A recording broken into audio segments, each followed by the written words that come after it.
Hi happy life happen miracle എന്ന YouTube ചാനലിലേക്ക് ഏവർക്കും ഒരിക്കൽ കൂടി സ്വാഗതം. ഇന്ന് ഞാൻ വന്നിരിക്കുന്നത് ഒരു ടെക്നിക്ക് യൂസ് ചെയ്യുന്നതിനെ പറ്റിയാണ്. നമുക്കറിയാം പല പല ടെക്നിക്കുകളും നമ്മൾ ലോ ഓഫ് അട്രാക്ഷനിൽ ഉപയോഗിക്കാറുണ്ട്. എന്തിനാണ് ഇതൊക്കെ യൂസ് ചെയ്യുന്നതായിരിക്കും? നമ്മുടെ ആഗ്രഹങ്ങളിലേക്ക് വേഗത്തിലെത്താൻ വേണ്ടി നമ്മുടെ മനസ്സിനെ നമ്മളിങ്ങനെ പ്രോഗ്രാം ചെയ്യുകയാണ്. ഓക്കെ, അപ്പോൾ അതിൻ്റെ ഭാഗമായിട്ടാണ് ഇങ്ങനെയുള്ള പ്രാക്ടീസുകളൊക്കെ ചെയ്യുന്നത്. അപ്പോൾ ഇന്ന് പറയാൻ പോകുന്ന പ്രാക്ടീസ് എന്ന് പറയുന്നത് എൻവലപ്പ് മെത്തേഡാണ്. എൻവലപ്പ് മെത്തേഡ് എന്ന് പറഞ്ഞാൽ ഒരു കവറിൽ നമ്മുടെ ഏതെങ്കിലും ഒരു ആഗ്രഹം, അതായത് ചെറിയൊരു ആഗ്രഹം എഴുതുക. വലിയ ആഗ്രഹങ്ങൾ അത് കിട്ടിക്കഴിഞ്ഞ ശേഷം നമ്മൾ വലുതിനായിട്ട് മാറ്റി വെക്കാം. അതായത് എങ്ങനെയാണ് ചെയ്യേണ്ടതെന്ന് പറഞ്ഞാൽ ഇതുപോലുള്ളൊരു എൻവലപ്പ് കിട്ടും.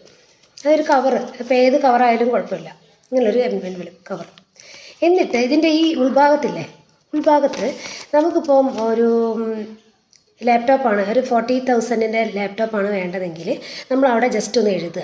40,000 രൂപയുടെ, ഞാൻ എഴുതി വെച്ചത് 40,000 രൂപയുടെ ലാപ്ടോപ്പ് വാങ്ങിച്ചു. ഇങ്ങനെ എന്തായിക്കോട്ടെ, ചെറിയൊരു എമൗണ്ട്, 20,000 രൂപയുടെ എന്തെങ്കിലും വാച്ചോ അല്ലെങ്കിൽ എന്തെങ്കിലും ഐറ്റംസ് ഒക്കെ ഒരു ചെറിയൊരു എമൗണ്ട് എഴുതിയിട്ട് വെക്കുക. എന്നിട്ട് നമ്മൾ എന്ത് ചെയ്യണം, നമ്മൾ ഈ കവറിനകത്ത് ദിവസം, അതായത് 21 ദിവസം, ചില വ്യക്തികൾക്ക് ചിലപ്പം ഒരു 50 ദിവസമൊക്കെ എടുക്കും, ചില ആൾക്കാർക്ക് സാധാരണ പൈസ അതിൽ ആവുകയുള്ളൂ. അപ്പോൾ ഒരു ടൈം പീരീഡ് വെക്കുക. 21 ഡേ വെക്കുന്ന സമയത്ത് ഇതിൽ ഒരു എമൗണ്ട് ഇടുക. ഓരോ ദിവസവും നിങ്ങൾക്ക് പറ്റാവുന്ന ഒരു എമൗണ്ട് ഇതിലിടുക. നമ്മളറിയാതെ, നമ്മളുടെ കയ്യിൽ നമ്മൾ പോലും അറിയാതെ 40,000 രൂപ നിങ്ങൾ വർദ്ധിക്കുന്നതായി നിങ്ങൾക്ക് കാണാൻ സാധിക്കും.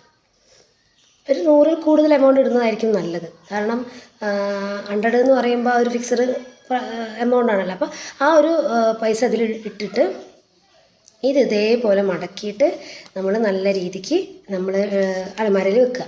പിന്നെ അതേപോലെ പിറ്റേ ദിവസം ഇതേപോലെ 40,000 രൂപയുടെ ലാപ്ടോപ്പ് വാങ്ങിച്ചു പറഞ്ഞാൽ 100 രൂപ അതിലിടുക. അങ്ങനെ 21 ദിവസം നിങ്ങൾ അതിൽ ഇടുക.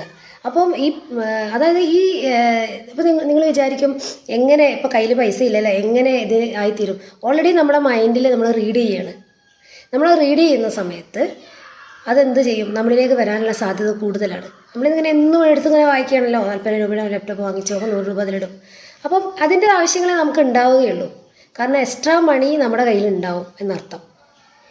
ഓക്കെ, ഈ ഒരു ടെക്നിക്ക് എല്ലാവരും ചെയ്ത് നോക്കുക. നല്ലൊരു ടെക്നിക്കാണ് കേട്ടോ. ചില ആൾക്കാർ 50 ഡേയ്സിനൊക്കെ വെക്കാറുണ്ട്. അപ്പോൾ 50 ഡേയ്സിന് വേണമെങ്കിൽ വെക്കാം. അപ്പോൾ അത്രയും 100 രൂപ 200 രൂപ നമ്മുടെ കയ്യിലൊരു മിച്ചം വരുമല്ലോ. എന്തായാലും ഒരു ദിവസം ചിലപ്പോൾ 10 രൂപയിലേക്ക് നമുക്ക് ഇടാൻ പറ്റുക, അതിടുക. ഓക്കെ, ചിലപ്പോൾ ദിവസം കൂട്ടിയെടുക്കാനാണ് നിങ്ങൾക്ക് പ്ലാനെങ്കിൽ അങ്ങനെ ഒരു 30 ദിവസത്തേക്ക് അങ്ങനെ ഇട്ട് വയ്ക്കുക. ഓക്കെ, എന്നിട്ട് അതിങ്ങനെ ഒന്ന് വിഷ്വലൈസേഷൻ ചെയ്യുക, കടയിൽ പോകുന്നതും വാങ്ങിക്കുന്നതും കൊണ്ടുവരുന്നതും ഒക്കെ ആയിട്ട്. അപ്പം ഇത് നല്ലൊരു ടെക്നിക്കാണ്, എല്ലാവരും ചെയ്യുക. റിസൾട്ട് എന്തായാലും കമൻറ്റ് ബോക്സിലിടുക.